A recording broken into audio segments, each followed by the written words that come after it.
میرے چینل پر نئے ہیں تو سبسکرائب، لائک اور دوستوں سے شیئر کر دیں۔ نمبر 1، قرآن سے دلائل۔ جز الف۔ نبی صلی اللہ علیہ وآلہ وسلم اللہ کی سب سے بڑی رحمت ہیں۔ وَمَا أَرْسَلْنَاكَ إِلَّا رَحْمَةً لِلْعَالَمِينَ۔ الانبیاء 107۔ ترجمہ: اور ہم نے آپ محمد صلی اللہ علیہ وآلہ وسلم کو نبی بھیجا مگر تمام جہانوں کے لیے رحمت بنا کر۔ چونکہ آپ صلی اللہ علیہ وآلہ وسلم تمام عالم کے لیے رحمت ہیں، اس لیے آپ کی ولادت پر خوشی منانا دراصل اللہ کی رحمت پر خوشی منانا ہے۔ جز بے۔ اللہ کی نعمت پر خوشی منانے کا حکم۔ قل بفضل اللہ وبرحمتہ فبذلک فلیفرحوا۔ یونس 58۔ ترجمہ: آپ فرما دیجئے کہ یہ اللہ کے فضل اور اس کی رحمت ہی کی وجہ سے ہے، تو اسی پر خوشی منایا کریں، وہ ان کے سب جمع کیے ہوئے مال سے بہتر ہے۔ حضور صلی اللہ علیہ وآلہ وسلم اللہ کی سب سے بڑی رحمت ہیں، لہٰذا ان کی ولادت پر خوشی منانا قرآن کے حکم کے مطابق ہے۔ جز جیم۔ انبیاء کی ولادت کا ذکر۔ اللہ تعالیٰ نے حضرت عیسیٰ علیہ السلام کے بارے میں فرمایا، آیت: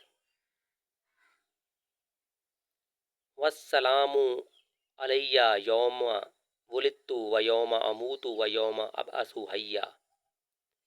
مریم 33۔ ترجمہ: اور مجھ پر سلامتی ہو جس دن میں پیدا ہوا، اور جس دن میں مروں گا، اور جس دن دوبارہ زندہ اٹھایا جاؤں گا۔ یہ بتاتا ہے کہ ولادت انبیاء کا مبارک اور بابرکت دن ہے، تو نبی کریم صلی اللہ علیہ وآلہ وسلم کی ولادت پر خوشی منانا بدرجہ اولیٰ جائز ہے۔ نمبر 2، حدیث سے دلائل۔ جز الف۔ نبی صلی اللہ علیہ وآلہ وسلم نے اپنی ولادت کا دن یاد رکھا۔ حضرت ابو قتادہ رضی اللہ تعالیٰ عنہ کی روایت۔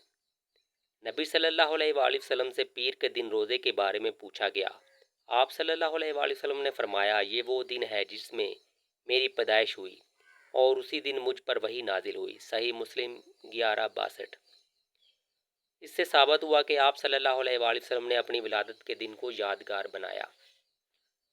جز بے۔ ابو لہب کو تخفیف۔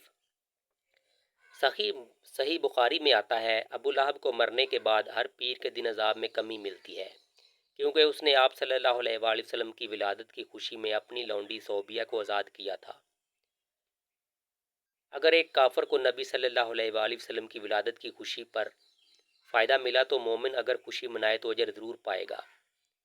نمبر 3، سیرت النبی سے استدلال۔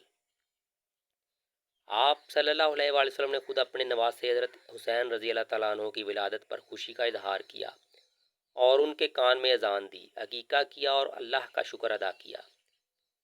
اس سے معلوم ہوتا ہے کہ ولادت پر خوشی منانا سنت ہے، تو نبی صلی اللہ علیہ وآلہ وسلم کی ولادت پر خوشی بدرجہ اولیٰ سنت کے مطابق ہے۔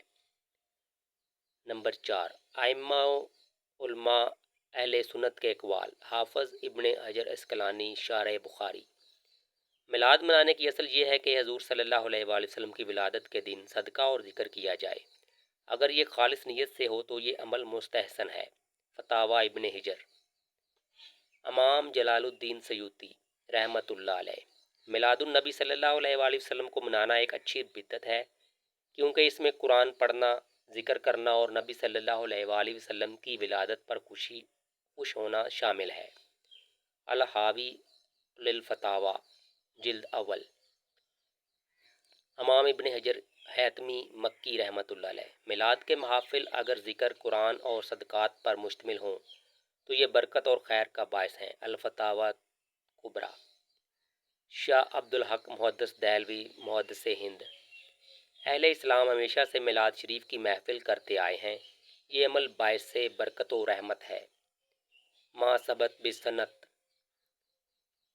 خلاصہ: اہل سنت کے نزدیک میلاد کا مقصد عید کی طرح رسم منانا نہیں، بلکہ نبی کریم صلی اللہ علیہ وآلہ وسلم کی ولادت کی یاد تازہ کرنا، قرآن و حدیث کی باتیں بیان کرنا، نبی صلی اللہ علیہ وآلہ وسلم کی محبت اجاگر کرنا اور اللہ کا شکر ادا کرنا ہے۔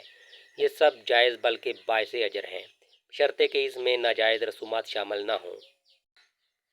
ویڈیو پسند آئے تو لائک شیئر اور سبسکرائب کر دیں۔